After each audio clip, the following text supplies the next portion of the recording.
Good morning, class 12th. Today the new session is going to start and I'm going to take your first English lecture. Today I'm going to start with your poem, My Mother at 66. Hope you all know that this year the syllabus has been divided into two, term 1 and term 2.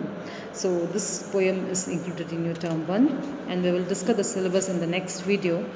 So today I'm going to just give a brief introduction, or you can say a brief idea about this poem, My Mother at 66. It is a beautiful poem written by the poet Kamla Das. In what the poet says, it is a beautiful human relationship the poet explains here about a mother and daughter relationship, how nostalgic pain she faces when she leaves her mother's home. This is the feelings what she had described in this poem, and also a feeling of a daughter when her mother has been grown so old. So we are going to read this poem. Today I am going to give a general brief introduction of the poetry and some important points, and hope to describe some of the paragraphs of this poem today. In Mother at 66, Kamla Das captures the relationship between her and her mother. She is driving from Cochin airport with her mother, who is 66 age old. The old lady sits dosing with a open mouthed, मतलब वो उनकी जो mother है उनके साथ travel कर रही थी, उनको छोड़ने जा रही थी एयरपोर्ट, उनके साथ थी, मगर वो सफ़र करते समय वो सो गई थी. सोते समय उनका मुंह जो है खुला हुआ था. उनका चेहरा कैसा दिख रहा था? Her faces looks pale and faded like a dead body. But then the poet looks outside. The trees seems running so fast. The happy children are running out of the homes in the groups. The world is entirely full of life and activity. It contrasts with her pale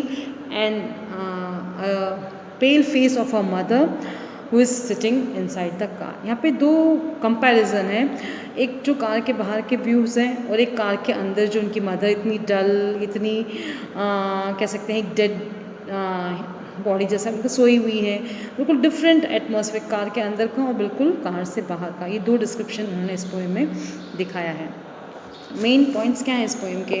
तो poet जो है यहाँ पर उनके mother के house से Cochin airport की तरफ जाती हैं. Her mother who is 66 year old age sitting with her and she is sleeping. Her face is pale like ash. She has arouses a pen.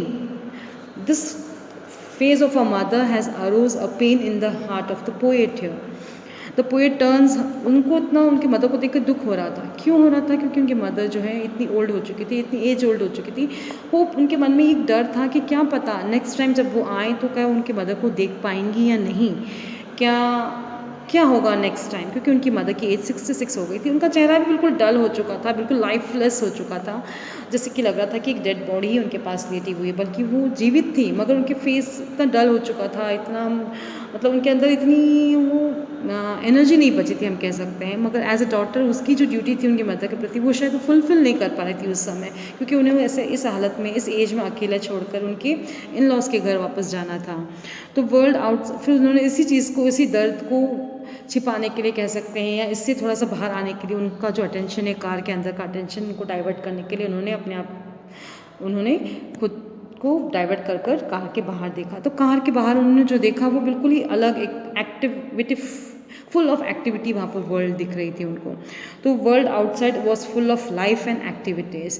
The trees seen running so fast. जब हम travel करते हैं naturally सब चीज़ें जो है movements बहुत fast हमें दिखती हैं, तो वहाँ पे दिख रही थी. और कुछ दूर पे उन्हें चिल्ड्रंस दिख रहे थे जो खेल रहे थे घर से बाहर, झुंड में आकर, अपने घरों से बाहर आकर.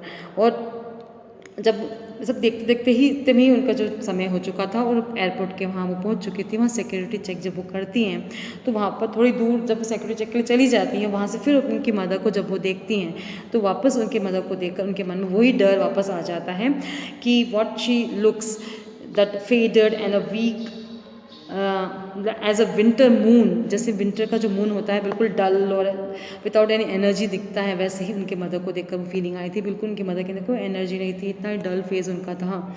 वो चीज़ देखकर वापस उनके मन में वो पुराना जो दर्द था उनका, वो वियोग का, उनके मदर को छोड़ के जाने का, वो वापस उनके मन में आ गया। और बच्चे बचपन का भी डर होता है, जब माँ और बच्चे जब बिछड़ते हैं या दूर चले जाते हैं तो बच्चे के मन में वही डर आता है। वैसा ही डर आज उन्हें उस समय पर जब 66 एज ऑफ हर मदर को उनको छोड़कर जाना पड़ रहा था, वो पुराना दर्द वापस उनके मन में आ गया। The old familiar ache and the fear of the poet's childhood returns, but she hides her feeling. और किस खूबी से पोएट है अपने फीलिंग्स को हाइड करती है, छिपाती है, उस इमोशंस को जाहिर नहीं करती अपने मदर के ऊपर। और वो क्या कहती हैं उस चीज़ को, किस से दबाती हैं? She scatters smile wishing to meet her old amma again. वो अपने ही स्माइल से वापस उसकी मदर को मिलने की आशा से अपने डर को ढक देती हैं उस हंसी से, और ख़ुद कहती हैं माँ सी यू सुन अम्मा, सी यू सुन अम्मा। यही पोएम डिस्क्रिप्शन जो है इस पोइट्री में बड़े ही बहुत ही अच्छे तरीके से इसमें डिस्क्राइब किया गया है पोएट ने। और हम इसको कल आगे पूरे पोएम को डिस्क्रिप्शन के साथ stanza wise, word wise, vocabulary explanations, सब चीज़ें हम डिस्कस करेंगे, क्योंकि आपका इस बार जो टर्म है MCQ बेस्ड होने वाला है। तो each and every word is very important to grasp and have the total learning of the language here. So we will continue the poem in my next video. Thank you.